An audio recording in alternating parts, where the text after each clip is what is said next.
Les pido que vayamos a Isaías, capítulo 55, el profeta Isaías, el versículo 8. Porque mis pensamientos no son vuestros pensamientos, ni vuestros caminos mis caminos, dijo Jehová.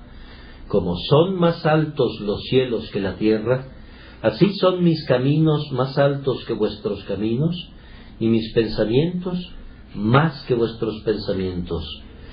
Porque como desciende de los cielos la lluvia y la nieve, y no vuelve allá, sino que riega la tierra, y la hace germinar y producir, y da semilla al que siembra y pan al que come, así será mi palabra que sale de mi boca. No volverá a mí vacía, sino que hará lo que yo quiero, y será prosperada en aquello para que la envíe. Este texto yo creo que es ideal para comenzar el estudio de la palabra de Dios, porque nos está diciendo muchas verdades muy profundas de entrada. Nos está diciendo: yo estoy aquí, infinitamente superior a ustedes. Mis caminos no son los caminos de ustedes. Mis pensamientos no son los pensamientos de ustedes. Hay una gran diferencia. Y esto es importantísimo cuando leemos la Biblia, tener presente eso, porque normalmente nosotros tenemos la costumbre de ver a Dios como alguien, como a nuestro igual. Y por ejemplo, si algo me pasa malo, ¿por qué me estás tratando así? No se vale. El ser humano tiende a ver a Dios como su igual, y eso es una gran tragedia para el ser humano, porque Dios lo que nos está diciendo es: yo soy alguien muy superior a todos ustedes, mis caminos no son los caminos de ustedes, y mis pensamientos no son los pensamientos de ustedes.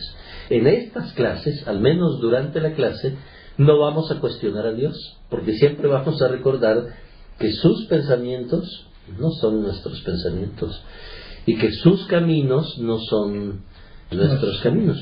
Por ejemplo, en mi caso, yo estoy sufriendo de cáncer, y yo muy bien podría decirle: Señor, ¿y por qué yo, no? ¿Qué es lo típico? ¿Por qué yo? ¿Por qué a mí me pasan estas cosas?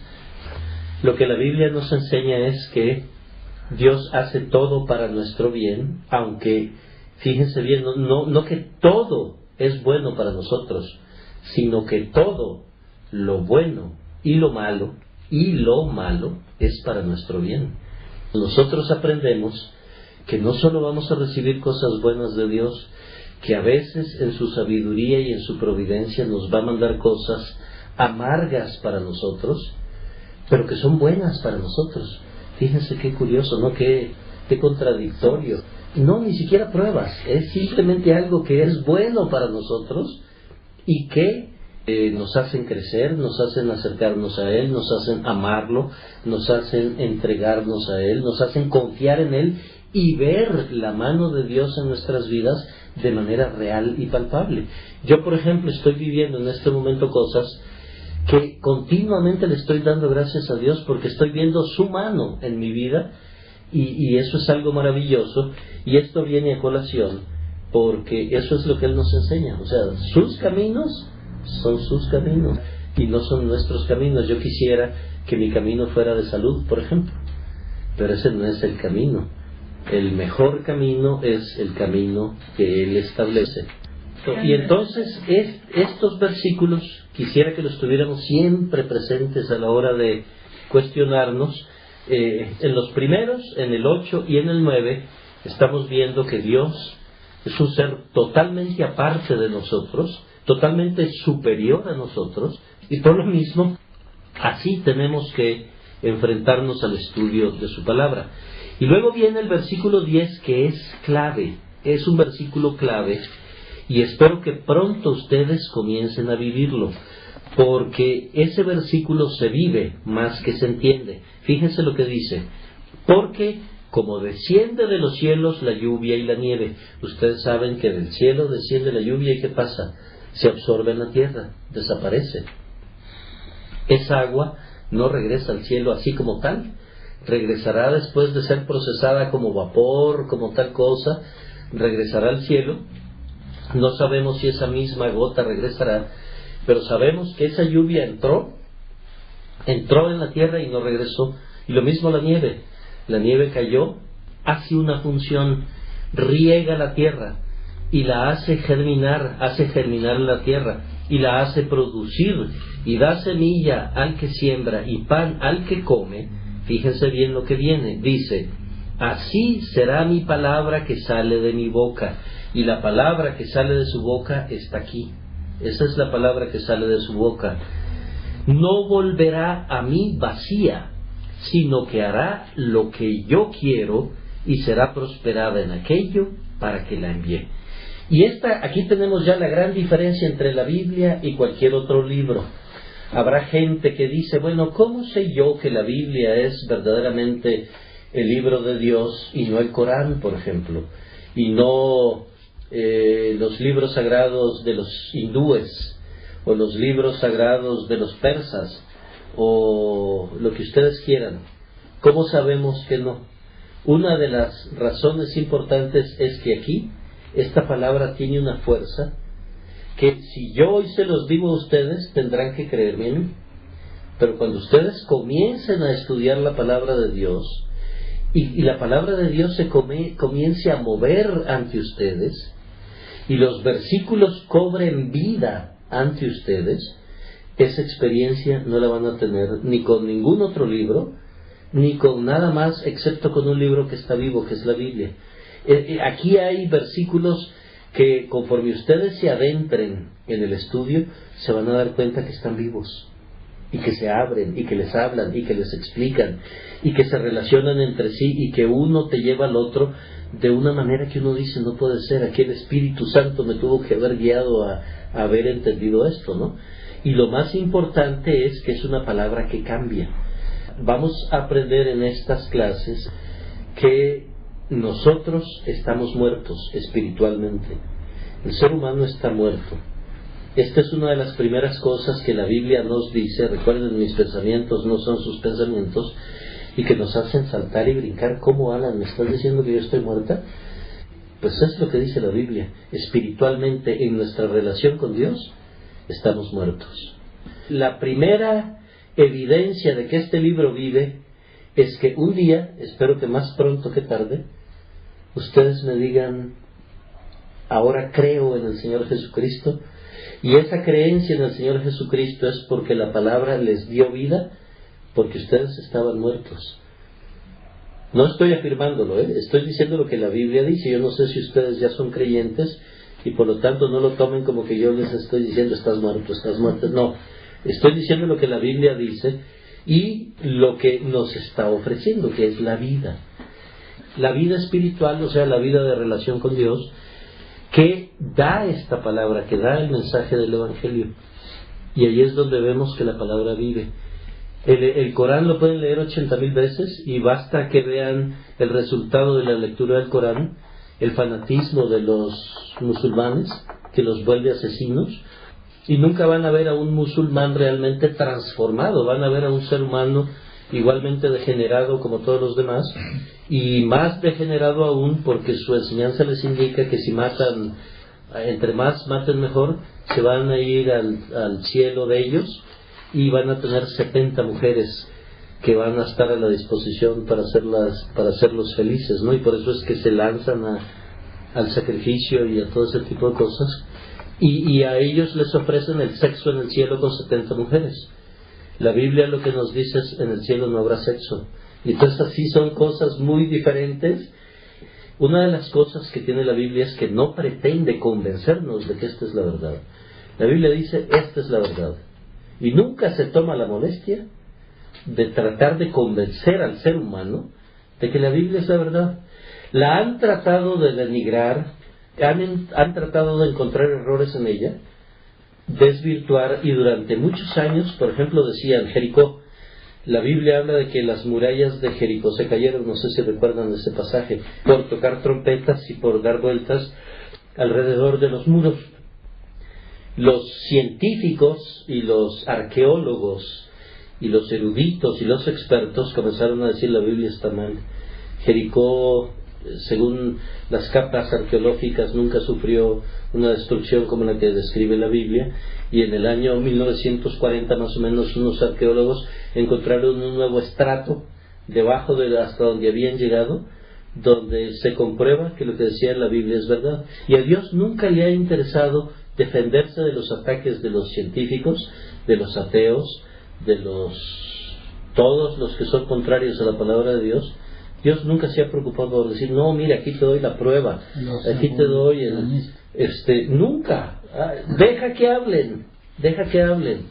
Y el tiempo le va dando la verdad, Ya vimos estos conceptos. Dios está parte de nosotros. Y obviamente, si Dios está parte de nosotros, el ser humano nunca, jamás va a poder escalar para poder descubrir a Dios. Esa distancia lo único que nos indica es que Dios se tiene que revelar a nosotros. El hombre nunca por su mente, ni los científicos más brillantes de la historia, podrían llegar a conocer más a Dios o a negar su existencia, porque la han negado, pero al final han quedado mal. Pero lo que vemos es, si Dios está aquí y sus pensamientos son tan infinitamente superiores a los nuestros, el ser humano nunca va a poder llegar a Dios a través de su mente, de su razón, de sus esfuerzos, y por lo tanto Dios se tiene que revelar, que es esto. Y lo otro que sabemos es que esa palabra de revelación de Dios es una palabra viva, que tiene fuerza. Y vamos a ir viendo ejemplos específicos de la fuerza que tiene la palabra de Dios real en nuestras vidas, ¿no? Esta es introducción. Otro punto de introducción, vamos a Lucas 24, es ya en el Nuevo Testamento, son los evangelios, uno de los 4 evangelios. Lucas, que era un médico, un hombre culto, es un evangelio bastante bien estructurado, que evidencia un buen dominio del griego, o sea, de un hombre culto. Y en su último capítulo vamos a ver algo. En el capítulo 24 de Lucas, nuestro Señor Jesucristo ya resucitó en ese momento de la descripción aquí, y pues era la plática del momento en todo Jerusalén y sus alrededores, que había muerto nuestro Señor de una manera muy trágica, y en ese momento el sentimiento era de mucha frustración. ¿Por qué? ¿Recuerdan?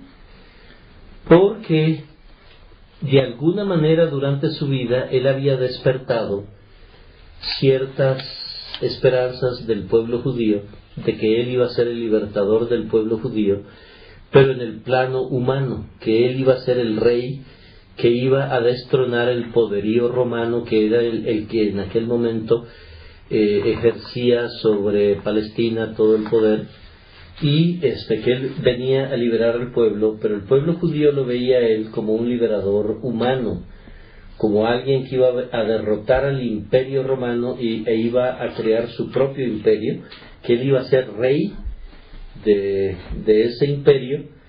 Pero, oh sorpresa, muere una muerte terriblemente vergonzosa, la de un criminal, la peor muerte que se podía dar en aquellos momentos en aquella cultura, y muere, y entonces todas las esperanzas del pueblo se vienen al suelo. Vamos a leer el capítulo, vale la pena, o parte del capítulo al menos. 2 discípulos de nuestro Señor, no apóstoles, sino que recuerden que con él habían 12 apóstoles y habían alrededor de 70 discípulos, que se mencionan en los evangelios, ¿no? Que eran seguidores, no tan cercanos como los apóstoles, pero sí gente que le seguía muy de cerca. Y entonces 2 de ellos, después de la muerte y que lo habían enterrado, iban sumamente tristes, camino a una aldea cercana a Jerusalén que se llamaba Emaús. Vamos a arrancar en el versículo 13 del capítulo 24. Y he aquí, 2 de ellos, 2 discípulos, iban el mismo día a una aldea llamada Emaús, que estaba a 60 estadios de Jerusalén, más o menos a un día de camino. E iban hablando entre sí de todas aquellas cosas que habían acontecido: la muerte del Maestro, la crucifixión, la tragedia, Sucedió que mientras hablaban y discutían entre sí, Jesús mismo se acercó y caminaba con ellos. Entonces aquí hay algo misterioso, ¿no? De pronto se les acerca una persona. La Biblia no nos explica cómo se les acercó, si fue que se apareció de pronto o se les acercó caminando rápidamente y caminaba con ellos. Mas, fíjense bien aquí algo importante, mas los ojos de ellos estaban velados para que no le conociesen, que es mucho de lo que nos ocurre a la mayoría de los seres humanos hoy. Nuestros ojos están velados y no le conocemos como deberíamos conocerle, porque nuestros ojos están velados. Pero la palabra de Dios nos va a ayudar a quitarnos el velo de nuestros ojos con esa fuerza que tiene la palabra, y entonces le vamos a conocer. Y les dijo, les pregunta: ¿qué pláticas son estas que tenéis entre vosotros mientras camináis? ¿Y por qué estáis tristes? Respondiendo uno de ellos, que se llamaba Cleofas, uno de los 2 discípulos, le dijo: ¿eres tú el único forastero en Jerusalén que no ha sabido las cosas que en ella han acontecido en estos días? Entonces él les dijo: ¿qué cosas?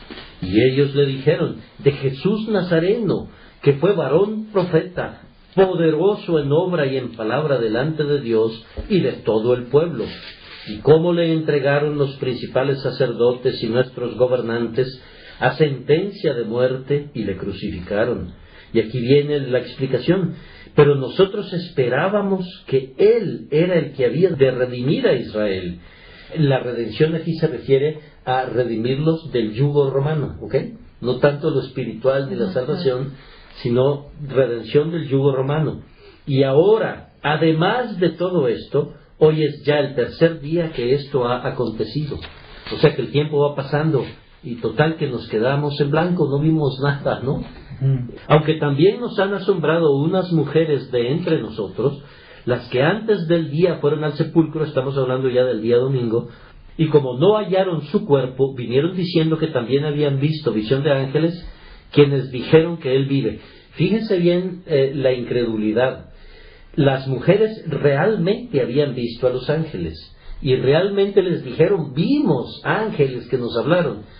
Ellos eran discípulos, se supone que ya debían tener fe en el Señor y en todo lo que Él podía hacer, y sin embargo vemos aquí la incredulidad, porque dice: y como no hallaron su cuerpo,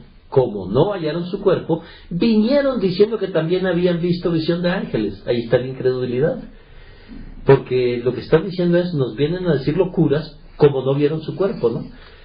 Quienes dijeron que Él vive. Y fueron algunos de los nuestros al sepulcro y hallaron así como las mujeres habían dicho, pero a Él no le vieron. Entonces Él les dijo, nuestro Señor: oh insensatos y tardos de corazón para creer todo lo que los profetas han dicho. ¿No era necesario que el Cristo padeciera estas cosas y que entrara en su gloria? O sea, ya ahora Él estaba en su gloria. Y comenzando desde Moisés y siguiendo por todos los profetas, les declaraba en todas las Escrituras lo que de Él decían. Una explicación: Moisés aquí en la Biblia se refiere a los primeros 5 libros de la Biblia. Se refiere a Génesis, Éxodo, Levítico, Números y Deuteronomio. Al decir aquí, comenzando desde Moisés, se refiere, nuestro Señor comienza a hacer referencias de Génesis, Éxodo, Levítico, Números y Deuteronomio, y siguiendo por todos los profetas, o sea, se refiere al resto de la Biblia. Porque ustedes recordarán, o han de saber, que los libros primeros, después del Pentateuco, o sea, de Moisés, que son Josué, Jueces, y vamos a saltarnos Ruth y entramos a Samuel y Reyes, se les conoce como profetas anteriores. Y a los verdaderamente proféticos se les conoce como profetas posteriores. En otras palabras, esta referencia de aquí es cultural, era como se referían. Bien pudieron haber puesto aquí la Biblia, pero la forma en que ellos se expresaban era Moisés, refiriéndose a una serie de libros, y todos los profetas refiriéndose a otra serie de libros. Les declaraba en todas las Escrituras, aquí viene la confirmación de lo que les estoy diciendo, lo que de Él decían. En otras palabras, Toda la Biblia, ¿de qué nos habla? De Cristo. Eso es para acabar pronto, ¿no? Toda la Biblia completa de quien nos habla es de Cristo. Y entonces Él les está refiriendo todo esto. Y llegaron a la aldea a donde iban, es decir, a Emaús. Y Él hizo como que iba más lejos, o sea, como que seguía adelante. Mas ellos le obligaron a quedarse diciendo, quédate con nosotros, porque se hace tarde y el día ya ha declinado. Entró pues a quedarse con ellos. Y aconteció que estando sentado con ellos a la mesa, tomó el pan y lo bendijo, lo partió y les dio. Al tomar el pan, bendecirlo, partírselo y dárselo, Él quiso ya nuevamente revelársele y ellos lo reconocieron. En ese momento el velo de los ojos se les quitó, lo reconocen y entonces les fueron abiertos los ojos y lo reconocieron. Mas Él, en el momento que lo reconocieron, se desapareció de su vista. Y se decían el uno al otro. Aquí está lo importante. Todo esto que les comenté era para llevarlos a este versículo. No ardía nuestro corazón en nosotros mientras nos hablaba en el camino y cuando nos abría las Escrituras. Esto, el versículo 32, yo lo he vivido en mi vida, que es que uno está leyendo la Biblia y de pronto uno siente un calorcito en el corazón, arde el corazón, como dice que no ardía nuestro corazón, y viene una explicación que uno sabe infaliblemente, de manera irrefutable, que fue una explicación del Espíritu Santo. Por todo ese sentimiento primero del arder del corazón, y de la claridad con que viene, y de la contundencia con que viene. O sea, uno ve claramente algo, lo ve de manera contundente, y ya no hay nadie en el mundo, ni aunque les den una paliza, ni aunque los torturen, ni aunque les... van a decir ustedes, así es, esto es así. Y por eso es que la Biblia no pretende defenderse y decir, no, mira, para ustedes deben creer en esto por tal y... No, porque sus medios de confirmación de que es verdaderamente la palabra de Dios son medios, así como se los estoy contando, reales, profundos, espirituales. Este comentario que hacían ellos es algo que tenemos que tener presentes, porque fíjense bien, nuestros ojos están velados. Ahorita que vamos a comenzar a estudiar la Biblia, habrán partes que ustedes saldrán de aquí diciendo, no lo entendí, no me quedó claro, no me convence, y se vale. O sea, no se sientan mal por cualquiera de esas reacciones. Lo importante es ser persistentes, porque va a venir un día en que el corazón de ustedes va a arder y van a ver, les van a quitar la venda que tienen en los ojos, su corazón va a recibir plenamente esa enseñanza. Esta es la introducción que estamos considerando en este momento, y que sería bueno que siempre la tengan presente, porque es bajo esta tónica que vamos a estudiar la Biblia. Y ahora vamos a entrar a lo que es el Evangelio, que es lo fundamental, ¿no? Lo más importante que una persona debe conocer es ¿qué? El Evangelio. Si ustedes hablan con cualquier persona católica, y la mayoría fuimos católicos y la mayoría con quienes nos rodeamos son católicos, van a darnos diferentes versiones de lo que es el Evangelio, ¿no? Creo que valdría la pena que expresemos ahora aquí en esta noche, para que luego lo vayamos cotejando con lo que nos dice la Biblia que es, quizá un poco para profundizar mejor. Yo pienso que si yo comienzo a explicar directamente el Evangelio, no se les va a grabar tanto como si los hago pensar ahorita qué es el Evangelio, para que luego cuando lo vayamos estudiando se grabe con más fuerza, ¿no? Entre con más ímpetu en sus corazones.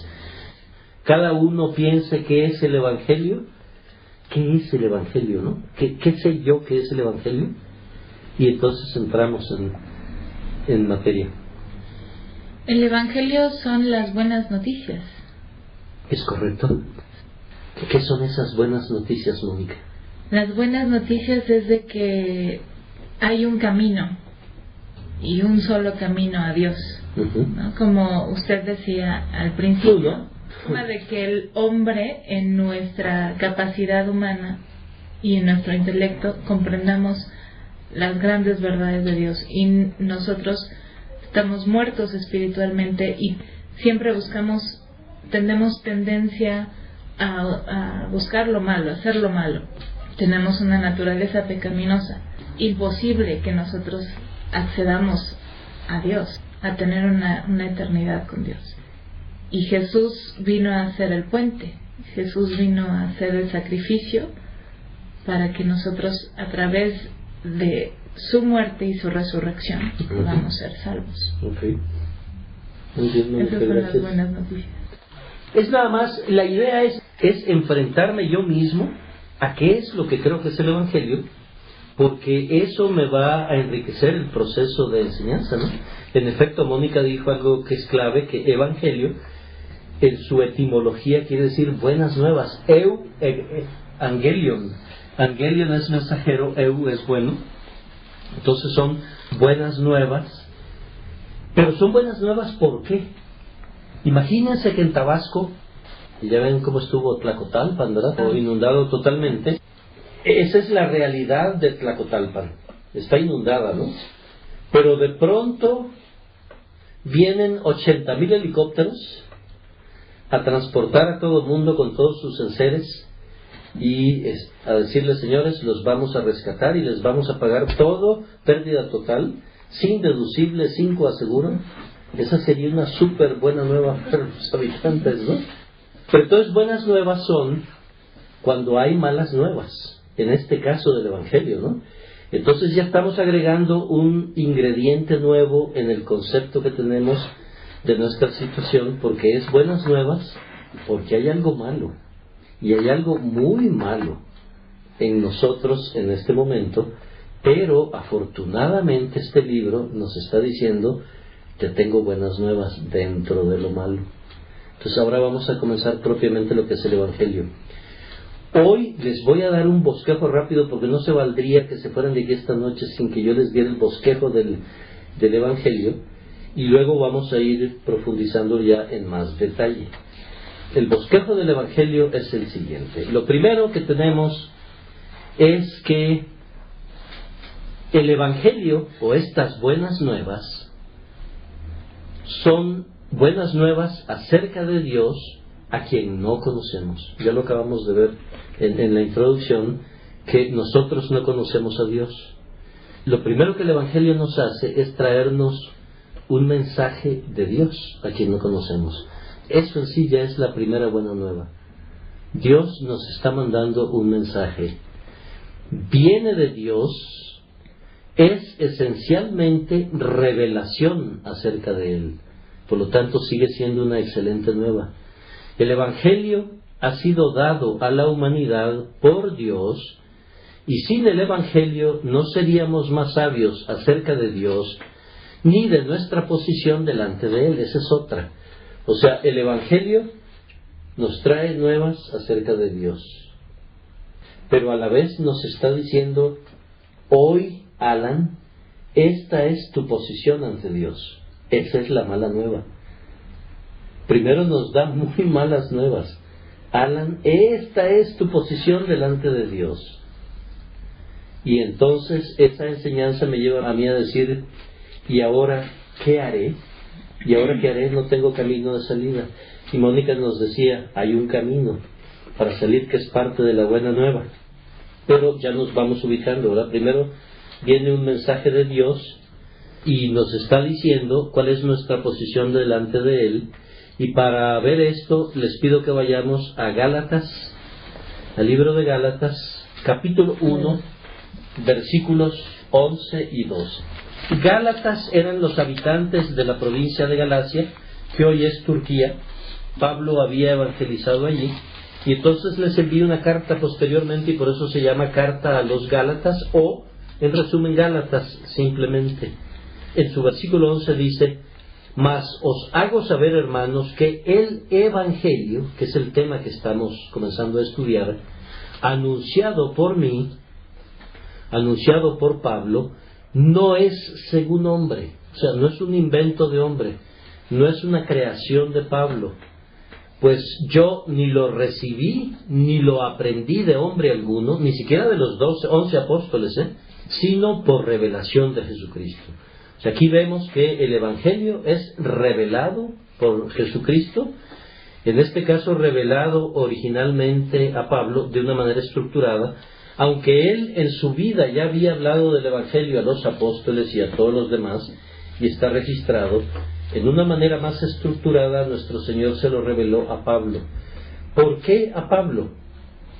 Porque Pablo era el que había ido a Harvard, ¿sí me entiendes? Había estudiado, la Biblia nos dice que había estudiado a los pies de Gamaliel, que era el maestro de Israel más sabio de aquella época, por lo tanto era Harvard de nuestra época, y entonces Pablo conocía súper bien las escrituras del Antiguo Testamento, y Dios decidió utilizarlo para que él fuera el que a los gentiles, o sea, a nosotros, que no somos judíos, nos fuera explicado el Evangelio. No es que nuestro Señor dijera, mira, Pablo es un sabio, entonces yo me voy a aprovechar de su sabiduría y la voy a poner al servicio de los gentiles. Eso no es así. Porque Pablo, desde que estaba en el vientre de su madre, ya había sido elegido por Dios para que 30 y tantos años después fuera el apóstol de los gentiles. Tenemos que comenzar a aprender que no es que Dios, mira, Dios está utilizando a esa persona porque es un fregón, una fregona, ¿no? Por tal cosa, no. Dios mueve todos los hilos de todo el universo, y si va a utilizar a alguien, Él le va a dar lo que esa persona va a necesitar, y no a la inversa. No es que Dios diga, voy a aprovechar lo que este señor tiene para mi beneficio, sino que primero dice, yo le voy a dar lo que va a necesitar para que me sirva, sino por revelación de Jesucristo. Puesto que el Evangelio viene de Dios, no es sorprendente que Él sea el foco central. Dios es el centro del Evangelio, no es el ser humano. Curiosamente es una buena nueva para nosotros, pero nosotros no somos el centro. Al estudiar la Biblia vamos aprendiendo poco a poco que nosotros no somos el centro del universo, que el centro del universo es Dios, es Jesucristo, y que todo lo demás gira a su alrededor, pero en la medida que Él lo quiera y lo permita, y no porque nosotros seamos el actor principal de la película, ¿no? Le proporciona al hombre los hechos acerca del carácter de Dios, de sus pensamientos, ya lo vimos, deseos y voluntad. El Evangelio nos da o proporciona conocimiento acerca de Dios que no poseeríamos de otra manera. Pónganse a pensar en el científico más sabio del mundo, que le pusieran todas las computadoras, las más potentes que se hayan desarrollado, todas juntas, la más potente de los rusos, la más potente de los gringos, la más potente de la Universidad Nacional Autónoma, todas unidas. Imagínenselo a ese científico y que le digan, bueno, a ver, descubre los pensamientos de Dios. ¿Qué creen que pasaría? No podría, ¿no? No podría. O descubre ni siquiera cuáles pensamientos, pues descubren los pensamientos de Dios. ¿Cuáles? Pues la computadora le diría cuáles. Y le mete toda la información y la computadora le respondería, ¿y ahora qué hago? On point. Piensen qué interesante que es que Dios eligió la fecha, el día, la hora, en que su Hijo iba a venir al mundo y en que iba a desarrollar todo su ministerio y que iba a ser crucificado, muerto, sepultado y que iba a ascender a los cielos. ¿Se han preguntado ustedes por qué Dios no eligió el siglo XXI? Miren, si ahora hubiera ocurrido esa crucifixión, estarían Fox, CNN, Televisa, por supuesto, y todos, TV Azteca, y estarían pasando todo a nivel mundial. Habría una información, pero así, y a la hora de la ascensión hubiera ascendido, y entonces todo hubiera quedado clarísimo, y ya no hubiera habido ningún incrédulo sobre la tierra, ¿no? ¿Por qué Dios no depende de ese tipo de argumentos para su distribución del Evangelio, sino que siempre más bien recurre a algo que nosotros llamaríamos métodos más primitivos, ¿no? Pero es porque el Evangelio tiene su propia fuerza. Fíjense cómo ese Evangelio, donde no había en aquella época ni CNN, ni Fox, ni nada por el estilo, y de un hombre derrotado según términos humanos, porque él vino para algo y aparentemente no funcionó, y más bien lo matan, y de una muerte sumamente vergonzosa, resucita, pero todo el mundo duda de su resurrección, si era una mentira o no. Y sin embargo, miren cómo rápidamente se expande esa buena nueva por todo el Imperio Romano y por el resto del mundo. Y hoy, 21 siglos después, estamos en el Estado de México hablando de ese mensaje, y no se necesitó de Fox ni de CNN. Esa es la fuerza. Lo que quiero es que vayan viendo esa fuerza de esa palabra, de ese mensaje, que por sí solo se basta, ¿no? Y que el Señor no necesita de ninguno de esos medios artificiales. El Evangelio nos da o nos proporciona conocimiento acerca de Dios que no poseeríamos de otra manera. Recuerden ese ejemplo de la computadora, ¿no? El hombre entra en el cuadro solo en la medida que se relaciona con lo que Dios le ha revelado de sí. Vamos a ver 2 versículos en los que Dios nos revela las 2 caras, digamos, de por qué es una buena nueva. Recuerden que yo les decía que es una buena nueva porque hay malas noticias. Primero hay inundación, hay terremotos, hay maremotos antes de la buena nueva, ¿no? Vamos a Romanos 1:18. Dice: porque la ira de Dios se revela desde el cielo contra toda impiedad e injusticia de los hombres que detienen con injusticia la verdad. Aquí estamos descubriendo ya algo de Dios. Recuerden que estamos hablando de que es una revelación de Dios, ¿no? Aquí estamos descubriendo una característica que normalmente no se habla de ella. Si ustedes ven o van a una iglesia de la denominación que sea, católica, cristiana, la que sea, ¿qué es lo que normalmente van a escuchar? Dios es amor. Diosito, además, Diosito es amor. Diosito me ama. ¿Qué es lo que vamos a oír siempre? Dios es amor. Pero vemos que aquí la Biblia, al revelarnos lo desconocido de Dios, que no podríamos conocer por ninguno de nuestros medios, ya nos habla de un aguas, de algo negativo. Nos está diciendo la ira de Dios. Dios tiene ira. ¿He pensado yo alguna vez que Dios está airado conmigo? Pero fíjense bien, aquí la Biblia nos está diciendo, y voy a hablar de Alan, porque es mejor hablar de Alan, porque la ira de Dios se revela desde el cielo contra la impiedad e injusticia de Alan, que detiene con injusticia la verdad. O sea, lo que nos está diciendo es que yo soy impío, que soy injusto y que por lo tanto estoy bajo la ira de Dios.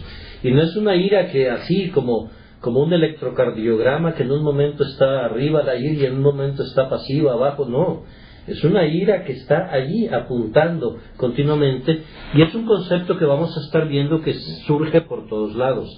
Pero entonces aquí ya vemos un elemento negativo. Se nos dice que Dios tiene ira para contra la impiedad, y se revela ¿desde dónde?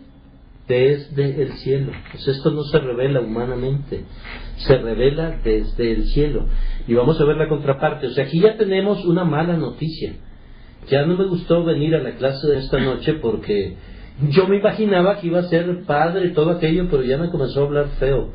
Ya me comenzó a no gustar tanto porque me está hablando de ira. Bueno, pero a la vez estamos hablando de buenas nuevas. Vamos a Romanos 3:21, ahí mismo, en el mismo libro, en el capítulo 3, versículo 21. Aquí viene la buena nueva, la otra cara del Evangelio. Dice: pero ahora, aparte de la ley lo que hace es condenarnos. Vamos a estudiar a fondo la ley en el futuro y vamos a entender qué papel juega la ley, que es amar a Dios sobre todas las cosas. Pero nos está diciendo ahora, aparte de la ley, se ha manifestado la justicia de Dios, testificada por la ley y los profetas. Esta justicia que aparece aquí no es la justicia de la justicia que nos manda a la cárcel. Aquí la justicia es la justicia que Dios nos está ofreciendo en su buena nueva, en el Evangelio, que fue testificada por la ley y los profetas, que está testificada en todo el Antiguo Testamento y ahora testificada también en el Nuevo Testamento. Los profetas hablaron de esa justicia de Dios, que es una justicia regalada, que es parte de la buena nueva. El Evangelio es buena nueva porque Dios nos está diciendo: tú estás bajo mi ira, te has portado mal, te voy a condenar si sigues así, pero te mando una buena nueva. Si crees, te voy a dar mi justicia. Te voy a hacer justo sin que seas justo. Y esa es la gran buena nueva. Fíjense qué maravilla. De pronto Alan se vuelve justo ante Dios porque Él me dio la justicia de Jesucristo. Me viste con la justicia de Jesucristo y yo estoy nítidamente vestido ante Dios, y me quita toda la porquería, toda esa impiedad de que hablaba 1:18, y la sangre de Cristo la lava y paga por ella en la cruz. Entonces ya comenzamos a ver un intercambio. ¿Sí lo captaron? El intercambio es, dentro de la buena nueva, es Dios me da la justicia de Jesucristo y me quita la porquería de Alan, y entonces ya no ve la porquería de Alan, porque la porquería de Alan queda en la cruz del Calvario, pagada allí por Jesucristo, y la justicia de Jesucristo, su vida santa y el perdón que ha obtenido para mí, es lo que me va a vestir de ahora en adelante y lo que me va a permitir llamar a Jesucristo y a Dios Padre. ¿Ok? Entonces ya vimos cómo está el mensaje en ambos lados. Con esta pequeña introducción les voy a resumir el Evangelio y luego lo vamos a ir estudiando en más detalle. Pues tenemos por un lado a Dios, que es omnipotente, nos dice la Biblia, que es omnisciente, que lo sabe todo, nos dice la Biblia, que es omnipresente. Por ejemplo, Él está aquí esta noche y está con la persona que ve en ese coche, y está en mi casa, está en todas partes, es omnipresente. Es amor también, Dios es amor, pero también es justo y es santo. Y al ser santo odia la maldad, y al odiar la maldad tiene que odiar la maldad en los malos, y todos somos malos, todos, aunque habrán algunos buenos tal vez, ¿no? ¿No creen ustedes que habrá alguno bueno? Los niños. ¿Los niños? No, ni los niños. No, Bueno, ¿El Papa? No, pero Juan Pablo II. Ya lo quieren santificar, ¿no? Ya lo quieren canonizar. Vamos a ver qué dice la Biblia, si todos son buenos, ¿les parece? Ahí mismo estamos en Romanos 3, ¿no? Vamos a partir del versículo 10. Vamos a ver qué dice la Biblia. Aquí nos va a describir a todos, ¿eh? Y aquí va Juan Pablo II, aquí va San Francisco de Asís, aquí va incluso la Virgen María. Es duro decirlo, pero no hay excepciones. Fíjense lo que dice. Pero Él es Dios. Estamos hablando del ser humano. Dice, como está escrito, fíjense bien, y voy a recalcarlo, perdónenme, pero hay que recalcarlo. No hay justo, ni aún uno. A esto excluye incluso a la Virgen María, que tuvo que ser redimida también, igual que todos nosotros, porque la Biblia dice claramente, y no Alan, no los bautistas, no nadie, la Biblia, ni aún uno. No hay quien entienda, no hay quien busque a Dios, no hay nadie. Todos se desviaron, a una se hicieron inútiles. No hay quien haga lo bueno. Aquí está. Y aquí están los niños metidos también, ¿eh? Tristemente, pero así es. Ahora ya me explico todo. No hay quien haga lo bueno, no hay ni siquiera uno. Sepulcro abierto es su garganta, con su lengua engañan. Veneno de áspides hay debajo de sus labios, su boca está llena de maldición y de amargura, sus pies se apresuran para derramar sangre, quebranto y desventura hay en sus caminos, y no conocieron camino de paz. No hay temor de Dios delante de sus ojos. Esa es la descripción, el dictamen que Dios hace de los seres humanos. Fíjense bien a lo que nos lleva. ¡Wow! Yo veía que fulanita de tal realmente era una gran persona, y yo la tenía catalogada como una persona santa, vaya, santa, exacto, una víctima, es una persona íntegra, es una persona así, es una persona asá. La Biblia, y no es este el único pasaje, ¿eh? Hay muchos que vamos a ir viendo. Esta es la descripción del dictamen del ser humano. Ahora ven por qué necesitamos un evangelio, una buena nueva. Porque la condición del ser humano es verdaderamente mala. Somos tlacotalpan, espiritualmente hablando. Estamos llenos de agua podrida por todos lados, que nos está acabando con nuestra vida. Y aquí está, esto es lo que dice. Pero además lo dice por todos lados, nos va a saltar, van a ver cómo salta, que estamos mal. Por eso Dios tiene que enviar un evangelio, una buena nueva, porque estamos mal, señores, estábamos bien. Creíamos que yo no era tan malo, pero... Y créanme que yo de los malos soy uno de los más malos, uno de los peores. Pero viene la buena nueva y viene para el peor de los peores. Siempre y cuando crea. O sea, no es para todos, no es automático. Entonces ya vimos, por un lado, a Dios con todos sus atributos. Por otro lado, estamos viendo al ser humano en su terrible condición. Y entonces viene la buena nueva. Ahora sí viene la buena nueva. Ya sabemos, después de leer esto, que no nos va a dejar dormir esta noche. La buena nueva es que nuestro Señor Jesucristo vino a la tierra, se hizo hombre y vivió una vida perfecta. Esto es importante tenerlo presente. Vivió una vida sin pecado, porque siendo Dios y odiando el pecado no podía vivir con él, aunque quieren meterlo que fue amante de María Magdalena y que esto y que el otro y que aquí que allá. La verdad es que Cristo vivió una vida impecable, libre de todo pecado. Y eso es lo que vamos a conocer como obediencia activa. Él activamente fue obediente a todos los mandamientos de la ley de Dios y los cumplió a la perfección. Entonces ahí hay una perfección que es la de Cristo. Y también hizo una obediencia pasiva, cumplió una obediencia pasiva. ¿Cuál es esa?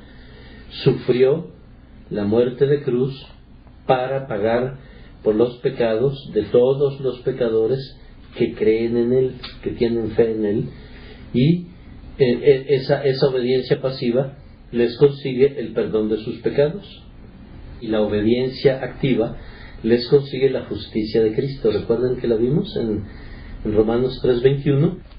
El Evangelio nos trae una buena nueva. El Evangelio nos dice: Hiram, si tú crees en el Señor Jesucristo y te arrepientes de tus pecados van a ser tomados por Jesucristo y va a pagar por ellos en la cruz.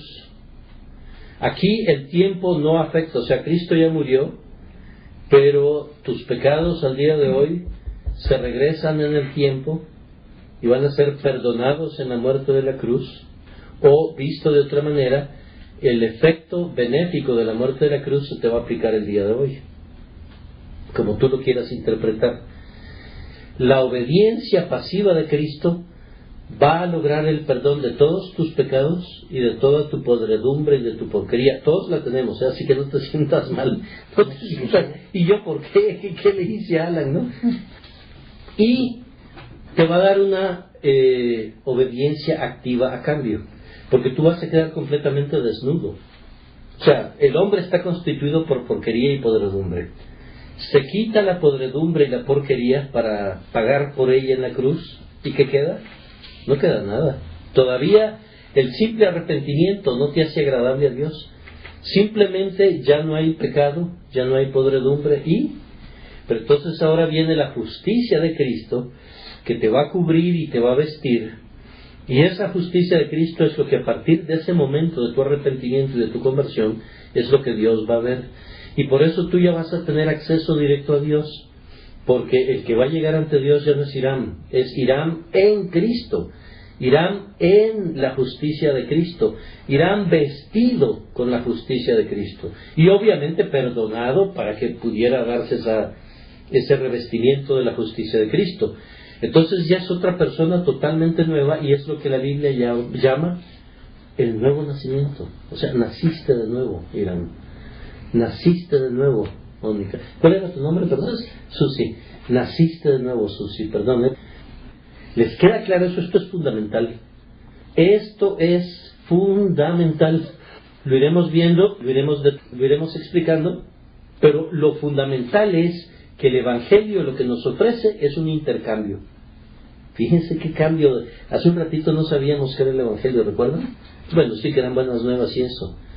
Pero ahora lo que sabemos es que Dios, omnipotente, que Dios es amor y que de alguna manera nos ama, pero ante cuya ira estamos, porque leímos en Romanos 3 todas las porquerías del ser humano, que no hay uno ni uno solo que sea bueno. Eso nos coloca en una situación extremadamente negativa ante Dios, pero viene la buena nueva, que Jesucristo cumplió la justicia activa para darnos ese revestimiento de justicia ante Dios, y la pasiva para lograr el perdón de nuestros pecados. Y entonces el Evangelio ahí hace un alto. Y ahora dice Susi, Hiram, Mónica, Alan, ¿cómo reaccionan ante ese Evangelio? ¿Lo aceptas? ¿Aceptas a Cristo como tu Señor y Redentor? ¿Aceptas que Él te libre de la podredumbre del pecado, te limpie y te revista de la justicia de Cristo? Y ese va a ser el tema de nuestras clases y de nuestras elucubraciones sobre la Biblia, porque finalmente a eso se reduce. Ese es el Evangelio, así en una extrema esencia, para que no se vayan de aquí esta noche sin saber lo que es el Evangelio. Los que sufrían la muerte de cruz, era una muerte sumamente vergonzosa. Era, por decir algo, los que ahora sufren la pena capital en Estados Unidos, que son los peores de los peores criminales. Los que sufrían la muerte de cruz en aquella época era eso. Pero además Cristo la sufrió totalmente injustamente. O sea, Él no había hecho absolutamente nada, por un simple capricho de los principales sacerdotes y líderes del pueblo judío, que se empeñaron en condenarlo, mas no sabía que lo estaban haciendo simplemente para cumplir el diseño de Dios, el designio y el plan de Dios, ¿no? Según ellos lo estaban haciendo para librarse de Él, porque les resultaba sumamente molesto y difícil. No lo lograron. Bueno, ahora, no esperen que yo les diga, ¿recibes a Cristo como Señor y Salvador? ¿O lo recibes, Hiram o Mónica? No. ¿Por qué? Ni me atrevería a decírselos. ¿Por qué? Porque no es una decisión personal. Porque no es. ¿Por qué? Acabamos de ver Romanos 3, 10 al 20. Estamos muertos. Estamos muertos, y un muerto no puede tomar una decisión espiritual. Un muerto no puede decir yo voy a recibir a Cristo. Un muerto no puede reaccionar espiritualmente. Entonces aquí tiene que entrar. Recuerdan que dijimos que la palabra de Dios trae fuerza. Es como una dinamita que hace estallar la piedra y la disuelve y la ablanda. La obra del Espíritu Santo, a partir de este momento que ya han comenzado a oír el Evangelio, al Espíritu Santo le va a corresponder revivirlos. Y cuando ustedes ya estén en capacidad, porque Él tiene que darles vida. Soy muerto, no puede tomar una decisión. Entonces ustedes me dirán, bueno, ¿y entonces cuándo voy a tomarla si estoy muerto? Cuando Él les dé vida. Cuando Él les dé vida. Y no se las va a dar así de pronto, pum, que voy a quedar exhausto de tanta vida que recibí. No. Va a ser una cuestión, puede ser o así, o puede ser gradual. Él tiene su tiempo, Él tiene su momento, la forma, el camino. Pero ahora quedamos en sus manos.